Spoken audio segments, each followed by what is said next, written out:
It's my feel-good breakfast show.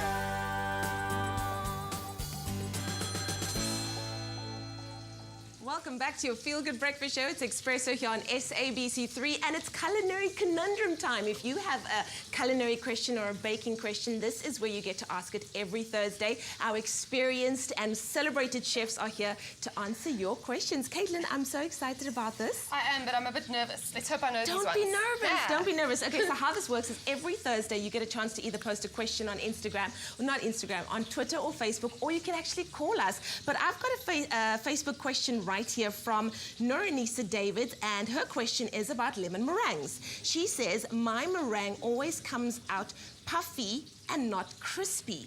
What can she do? Okay, so that sounds to me like there's a little bit of a ratio problem between her egg whites and her sugar. Yes. Because sugar is what makes meringue go crispy and dry and crunchy. Yeah. So I would say she's obviously not using enough sugar. So I normally use like a 1-to-1, so 4 egg whites versus a cup of sugar. Okay. So that's kind of, and also bake it long enough, you know, bake it till it's nice and crispy on the side and a bit of a low temperature as well, so you can dry out that meringue. Nice. Hope that Noranisa, helps. I hope that that's helped you out there. Your ratios need to be watched. We have a caller on the line. Oh, yes. Khadija. Yes, Good morning. How are you? Fine, thanks, Leigh-anne. How are you doing? I'm so well, thank you. Our chef Katelyn is here to answer your burning question. What is your question this morning, Khadija? Yes, Leigh-anne. Hi, Katelyn. Hi. It's Khadija. Yeah, we were there for the show in Durban.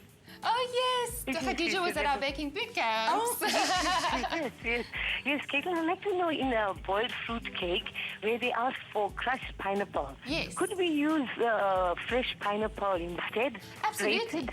Absolutely. You could just grate it, like chop it really, really finely and replace it with that. You would have less sugar in it, so it would be less sweet. So maybe just increase the sugar a little bit. Okay, all but the right. crushed pineapple is really, really good. So it's not as sweet, you know. Yeah. So it's got a little bit of a tartness to it. Katelyn, I'm talking about the fresh crushed pineapple. Oh, okay. Yes. Okay. So you could, I could use it in a boiled fruit cake, eh? Okay, yeah, you could definitely use crushed pineapple or fresh pineapple, and if you don't like pineapple, you can replace it with grated apple if you like, or anything like that. Okay. No, I particularly wanted to use fresh pineapple. Yes, you can absolutely use that. And also one more question, Katelyn. The rice wine vinegar, does it have any amount of alcohol in there? Sorry, I missed that. It's called rice wine vinegar. Rice wine vinegar. Yes, does it have any amount of alcohol in there? No, that doesn't have alcohol in it as well. Anyway, so you can use it as halal. It's definitely halal, and you can use it with any other vinegar. So white vinegar, brown vinegar, or you could actually just substitute it with. I mean, if you want to, a little bit of wine or anything like that. But of course, you want to go for halal, so no alcohol in it. Safe. Thank you so much, Khadija. Wow, she made sure she used the session to the max over there. Okay, cool. We've got one more question. Let's go for this one from Lebogang Satiba, who says that my scones never rise the way I want them to. They come out like biscuits. I'm right there with you. Scones are a tricky one, I'm not going to lie. You need to be very gentle with them. You need to play with them as little as possible. Yeah. So don't overwork that dough. And also check your baking powder. People don't know this, but you need to check if your baking powder is fresh. Make sure that that it's 3 months. And that's it. Chuck it out, get a new one, definitely. I think mine's been there for a year. Yeah, no. Okay. No. Do we have time for one more? I think we're just going to go for one more question from Alethea Erasmus says, I always make puff pastry and it never seems to puff up.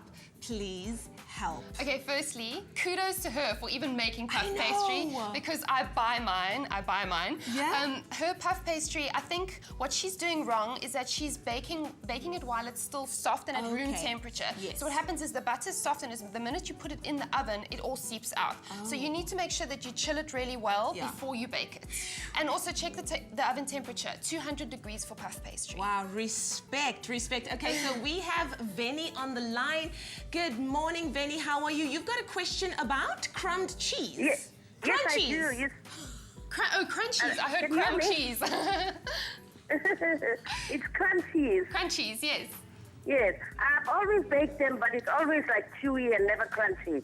Okay, so I think probably your problem is that maybe you don't have enough sugar in it. So, you know, crunchies normally have golden syrup or Yes. brown sugar in it. So, or Yes. you're not baking it at the right temperature. What temperature do you bake it at? I bake it at 180 for 20 minutes. You could probably Yes. increase the temperature a bit. Maybe your oven's a little bit cold. So I would say like 200 and just bake it a little bit longer. Give the sugar enough time to caramelize and for them to dry Yes, out yes. really nicely. Okay, thank you very much. Does that Thank help? you. Thank you so much, Benny. So it's not crumbed cheese, it's crunchies. Wow, that's going to be something else. Well, we're always talking about food and how much we love food, and we decided to show you the different food trends that's happening all around the world. But the question is it a food trend or is it a food flop? Let's find out.